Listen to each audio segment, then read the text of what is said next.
Hello friends, তো আমি আজ অনেকদিন পর আবার ব্লগে আমাদের সামনে আসলাম একটা ব্লগ নিয়ে। তো আজকে একটা ইন্টারেস্টিং ব্লগ আসতে চলছে। তো আজকে একটু ভজন কীর্তন হবে। তো আমি যাব আমাদের পাড়ায়, মানে আমাদের গ্রামে একজন কাঠিয়া বাবাজি ঠাকুর মশাই এসেছেন। তো ওনাকে দর্শন করতে যাব। এখন তোমাদেরকে সঙ্গে নিয়ে যাব। তারপর যাব আরেক জায়গায়, হরিনাম সংকীর্তন শুরু হয়েছে আমার বাবার বাড়ির পাড়ায়। তো তোমাদের দু জায়গায় নিয়ে যাব। তো চলো আমার সঙ্গে, আর তোমরা পুরো ব্লগটা শেষ পর্যন্ত দেখতে থাকবে। সঙ্গে থাকো, দেখতে থাকো। রেখে দিলইব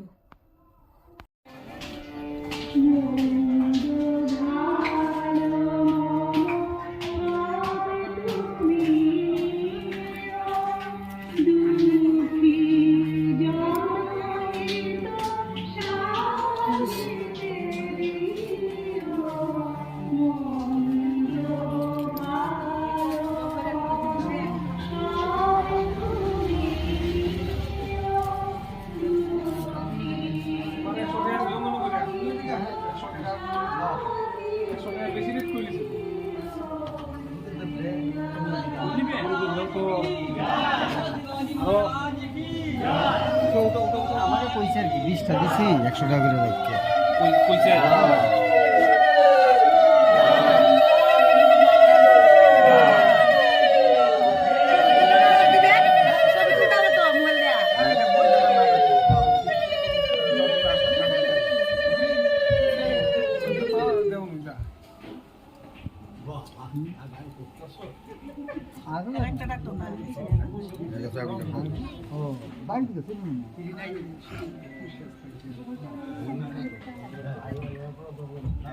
ভুলে আছে তো ভুলে আছে তো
গাড়ি নিয়ে আসো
একটা ফেলাই দেবে তো না, এটা পুরো খাবি বুঝছো?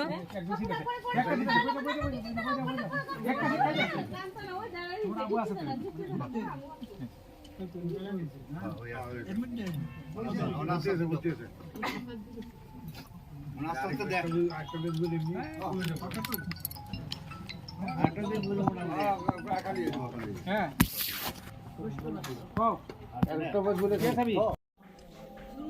এই যে মানে ওই বেশি 6-7 কোটি টাকা বিক্রি করলাম, পারলাম কি না ঠিক বলো? নাও তো পারতাম না, বললাম না হ্যাঁ 6-7 কোটি টাকা, মানে 6 কোটি। তোরা গোবিন্দের কাজ করো। আমি যদি আবার আমি একটুখানি গাফিলতি করতাম তাহলে পরে আবার করোনা চলে আসতো। করোনা তো আমার যাওয়ার পরে করোনা এসছে, ভাগ্যটা আমার কত ভালো দেখো। করোনা আসলে আর জিনিস হতো না, এত কোটি টাকা দিয়ে কেউ কিনতো না।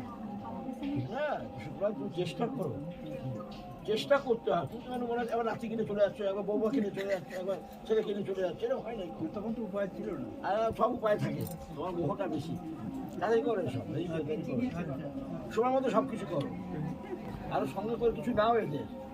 যদি পূজন চক্রবর্তী বলো বা যারা প্রধান প্রধান কিছু কিছু আছে, যদি সঙ্গে রাখো, একা একা ডিল করলে অসুবিধা, বড় কথা হয়ে যাবে। কথা বুঝতে পারছো আমার কথা? হ্যাঁ, মানে এর কোনো সময় থাকে না, না এইসব বলি না কেন। তুমি সত্যি সত্যি ঠাকুর সেবা সেবা করতে চাও তো সময় হচ্ছে না, বুঝতে পারছো? এই আর কি।